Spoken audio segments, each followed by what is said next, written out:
Assalamu alaikum, dear students. Topic: Where there is a will, there is a way. Tathu bachcho ashe az ki new words karin. Denture chi palam skill chi encourage patient enroll cross grace blacken the actual. Denture means go pichik jani ka nishana. You see denture chu you see guide dok cha aza band yath vano पिचिक जाने का निशाना. पलम गो हथेली, skill गो महारत, encourage गो हौसला अफजाई,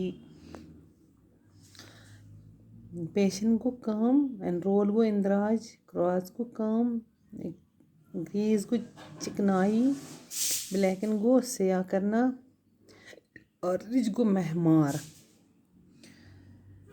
इन पच्चे question.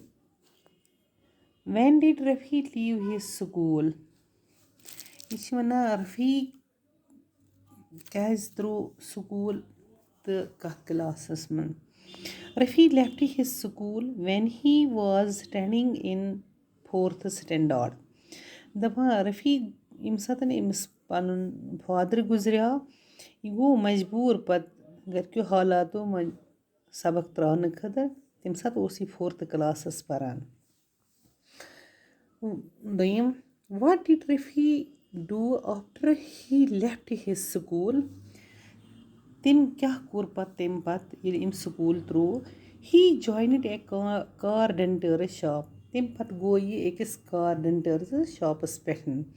Ye di pan kamos karan thoda bahut usi hekan guide bin boys tum pani mummy petre. What did Rafi buy from his major salary after burning the family experience? Rafi yeli क्या ओस यम सातन एमस पन तनखा ओस करा एटनसन की पोस की amount तो family क्या ओस करा ये तो पांस के ओस करा पन्ने पढ़ने खतर. From a small amount of 500 rupees he saved some bags and got books. Rafi was karan kam emis was lakut amount 500 rupees. Yathi garkin te pala was te mazid osi thoda bahut keh bachawan yusi kitab ana was pat osi cheer paran. How did Rafi manage to continue his studies?